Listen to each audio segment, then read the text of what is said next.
मित्रों, बहुत से लोगों का ऐसा प्रश्न आ रहा था तुला राशि वालों का कि मेरी शनि की जो ढैया है वो समाप्त हो चुकी है। करीब करीब 1.5-2 महीने हो चुके हैं, लेकिन फिर भी जो रिजल्ट आना चाहिए था वो नहीं आ रहा है। कहीं उसे वर्स्ट रिजल्ट ही देखने को मिल रहा है। तो एक चीज तो मैं आपको बता दूं कि इसके कुछ कारण हैं जो आपको अभी पूर्ण फल की प्राप्ति नहीं हो रही है। वैसे शनि तुला राशि वालों के लिए बहुत ही अच्छे ग्रह माने जाते हैं। इसके पीछे कारण है कि बहुत ही अच्छे अच्छे भाव को लेकर ये बैठे हुए हैं। एक चतुर्थ भाव और दूसरा पंचम भाव। और वैसे भी शनि और जो तुला राशि के स्वामी हैं शुक्र में अच्छी खासी मित्रता है। अब आइए हम सबसे पहले कारण के ऊपर चर्चा करते हैं कि ऐसा कौन सा कारण है जिसके चलते अभी तक तुला राशि वाले दुखों से उबर नहीं पाए हैं। तो सबसे पहला तो कारण यह है कि ज्यों ही ये मकर राशि से निकलकर कुंभ राशि में आए, उसी समय थोड़े ही दिन बाद ये अस्त हो गए। सूर्य के प्रभाव के चलते इनकी जो शक्ति है वो क्षीण हो गई, और यह शक्ति लगभग इनकी क्षीण रहने वाली है 5 मार्च तक। यानी 5 मार्च को ये शनि उदित जब होंगे तब जाकर इनका कहीं सही जो रिजल्ट आना चाहिए था वो रिजल्ट आएगा। वरना आपको ऐसा लग रहा होगा कि इससे बेटर तो कहीं आपका ढैया था, क्योंकि शनि अभी बिल्कुल ही कुछ फल नहीं दे रहे हैं। वैसी स्थिति में तो निश्चित ही इससे तो कुछ अच्छा बेटर रिजल्ट दे रहे होंगे, क्योंकि शनि घनिष्ठा नक्षत्र में थे उस समय, और आज भी ये घनिष्ठा नक्षत्र में है। तो मित्रों, घनिष्ठा नक्षत्र को जब ये शनि 15 तारीख को छोड़ेंगे, उस समय आपकी स्थिति पूर्ण रूप से बदल जाएगी। ग्रह चाहे राशि कितनी भी परिवर्तन कर ले, जब तक वह नक्षत्र परिवर्तन नहीं करता है कोई खास रिजल्ट देखने को नहीं मिलता है। तो 15 मार्च को ये घनिष्ठा नक्षत्र से शतभिषा नक्षत्र में आ रहे हैं। ये राहु का नक्षत्र हो जाता है, राहु इसके स्वामी हो जाते हैं, तो ये अपने मित्र के नक्षत्र में जा रहे हैं। वैसी स्थिति में ये अब आपको पूरे 2-2.5 साल बहुत ही अच्छा फल देने वाले हैं। यानी उत्तरोत्तर जैसे जैसे इनका पद बढ़ेगा वैसे वैसे ये अच्छा ही रिजल्ट करते जाएंगे।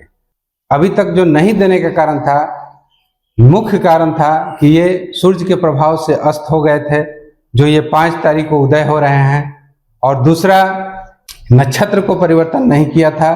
भले ही ये राशि परिवर्तन कर चुके थे, ये पहले भी घनिष्ठा नक्षत्र में थे और आज भी ये घनिष्ठा नक्षत्र में है।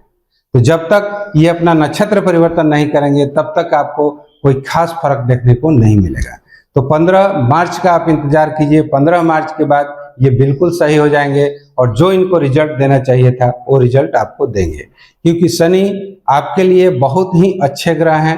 ये 2 बहुत ही अच्छे भावों को लेकर बैठे हुए हैं। एक चतुर्थ भाव सुख संपत्ति का होता है, और पंचम भाव जो विद्या, बुद्धि, विवेक, पुत्र, संतान, लक्ष्मी का भाव भी इसे बोला जाता है।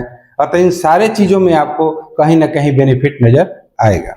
अब आइए हम आगे देखते हैं कि ये पंचम भाव में आकर क्या क्या फल करेंगे पूरे 2-2.5 साल में।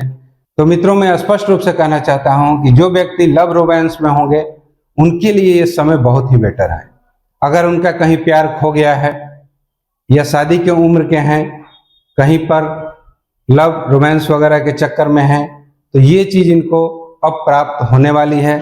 यदि नहीं भी है तो निश्चित ही इस अवधि में पूरे 2-2.5 साल में ये जानेंगे कि प्यार क्या चीज होता है, लव क्या चीज होता है, रोमांस क्या चीज होता है। यानी किसी न किसी तरह से इनको ये चीज प्राप्ति होने वाली है। लेकिन एक चीज मैं इसके लिए सावधान जरूर करना चाहूंगा, क्योंकि इनकी जो तृतीय दृष्टि है वो आपके सप्तम भाव पे जा रही है। सप्तम भाव इनके लिए नीच की राशि हो जाती है, और सप्तम भाव वैवाहिक सुखों का भाव है। पति के लिए पत्नी का, और पत्नी के लिए पति का भाव है। अतः कहीं आप पंचम भाव के चक्कर में आकर, लव रोमांस के चक्कर में आकर आपका ये कहीं बुरा प्रभाव सप्तम भाव पर मत दे दे। इस चीज को लेकर आप थोड़ा सावधान रहिएगा कि बाहरी रिश्तों के चलते कहीं आपका वैवाहिक जीवन अस्त व्यस्त ना हो जाए। दूसरा क्या फल करेंगे ये शनि?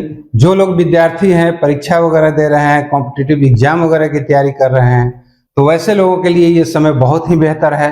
अब वह समय आ गया है कि आप आंख बंद करके कोई परीक्षा दीजिए और निश्चित ही कोई ना कोई अच्छा रिजल्ट आएगा, आप किसी न किसी मुकाम पर जरूर पहुंच जाइएगा। तीसरा फायदा आपको होने वाला है, यदि आप संतान के इच्छुक हैं, शादी वगैरह आपके बहुत दिन हो गए हैं किए हुए, अभी तक किसी संतान की प्राप्ति नहीं हुई है, तो यह समय अब आप आ गया है कि अब आपको संतान की प्राप्ति होगी। तो कंसीव वगैरह करने के लिए यह समय आपके लिए अब बहुत ही बेहतर होने वाला है।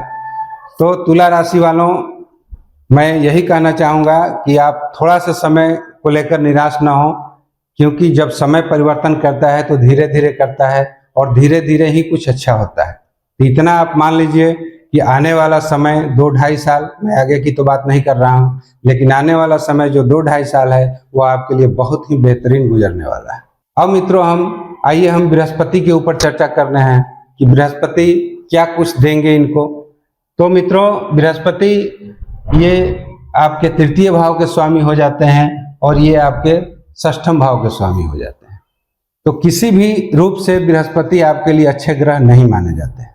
हालांकि बृहस्पति भी 17-18 जनवरी से ही ये पाप कर्तरी योग के प्रभाव में आ गए हैं, क्योंकि ये इनके पीछे शनि है और इनके आगे राहु है। राहु और शनि के बीच में गुरु के आ जाने के कारण ये बुरी तरह से पाप कर्तरी योग के प्रभाव में आ गए हैं। तो वैसे तुला राशि वालों पर इनका तो कोई खास प्रभाव नहीं है, लेकिन फिर भी एक चीज से मैं आपको सावधान करना चाहूंगा कि बेवजह आप किसी से शत्रुता न बढ़ाएं, या अगर किसी से शत्रुता है, दुश्मनी है, कोर्ट केस वगैरह चल रहा है, तो थोड़ा सा आप इससे बच कर रहें, सावधान रहें, क्योंकि अब वह समय आ गया है कि आपका केस खुल सकता है। तो दुश्मनी वगैरह से आपको थोड़ी सी सावधानी रखनी है। हाँ, कर्ज वगैरह के चक्कर में भी आपको नहीं पड़ना है। यदि आप कर्ज लेने के इच्छुक हैं तो मैं यही कहना चाहूँगा कि कर्ज आप उतना ही लें जितना आप भर सकते हैं, क्योंकि हो सकता है कि ऐसा समय आपको बन जाए कि न चाहते हुए भी आपको कर्ज मिल जाए और आप कर्ज को उठा लें और बाद में ये मुसीबत का कारण बन जाए। तो बृहस्पति कुछ इस तरह का रिजल्ट आपको दे सकते हैं। थोड़ा बहुत आपको परिश्रम कराएंगे, संघर्ष कराएंगे, लेकिन हर जगह बृहस्पति बुरा ही नहीं कर रहे हैं। इनकी एक जो दृष्टि है वो आप पे जा रही है, ये आपके दशम भाव पर। दशम भाव आपका कैरियर का भाव होता है। तो इतना तो निश्चित है कि जब तक ये यहाँ पर रहेंगे, अभी हालांकि ये पाप कर्तरी योग के प्रभाव में है, लेकिन इनकी दृष्टि जो 5वीं दृष्टि है उसमें अमृत की वर्षा होती है। तो 5वीं दृष्टि बृहस्पति की पड़ रही है आपके कैरियर भाव पर। तो आपका कैरियर बहुत ग्रोथ करने वाला है और पूरी उम्मीद है कि अप्रैल के अंदर अंदर, यानी 22 अप्रैल को ये अपनी राशि परिवर्तन कर रहे हैं। तो जो कुछ भी आप कैरियर से रिलेटेड कोई काम करना चाहते हैं, नया व्यवसाय वगैरह करना चाहते हैं, तो मैं तो यही कहूँगा कि आप उसको कर डालिए, क्योंकि यह समय आपका साथ है, बृहस्पति की उस पर दृष्टि है। आप कीजिएगा तो निश्चित ही कैरियर को लेकर आप पूर्ण रूप से सक्सेस रहिएगा। एक दृष्टि इनकी जा रही है आपके द्वितीय भाव पर।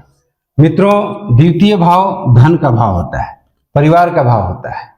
तो बृहस्पति की द्वितीय भाव पर दृष्टि जाना बहुत ही शुभ माना जाता है। तो इतना तो निश्चित है, आपके कैरियर के दृष्टि से बढ़िया है, आपके धन के लिए बढ़िया है, इसमें आपको कोई कमी नहीं होने वाली है। अगर इस बात को लेकर आप चिंतित हैं फिलहाल की स्थिति को देखते हुए, तो आप चिंता न करें, निश्चित ही इससे आपको बेनिफिट होने वाली है। 22 अप्रैल को ये राशि परिवर्तन कर देंगे और ये चले जाएंगे यहाँ पर। लेकिन मित्रों, अभी भी गुरु जो हैं वो सही पोजीशन में नहीं आ रहे हैं, क्योंकि यहाँ पर गुरु के आने के चलते यहाँ पर गुरु चंडाल योग का सृजन हो जा रहा है। तो कहने का मतलब कि ये भाव तो आपका षष्ठम भाव पीड़ित है ही, और गुरु यहाँ से निकले, ऐसा लगता है कि ये बाहर निकल चुके, लेकिन ये बाहर नहीं निकल चुके। ये राहु के प्रभाव में आ जा रहे हैं और गुरु चंडाल योग का सृजन कर रहे हैं। तो किसी भी स्थिति में आपका ना ये 3rd हाउस बेटर है और ना ही ये षष्ठम भाव बेटर है। लेकिन यहां पर आने के चलते एक दृष्टि जो है इनकी आपकी 3rd हाउस पे पड़ रही है। तो जो आपकी मित्रों की संख्या घट गई थी, किसी से सपोर्ट मिलना आपका खत्म हो गया था, तो इसमें आपको बेनिफिट नजर आएगा। अब आपको कहीं ना कहीं से सपोर्ट मिलेगा।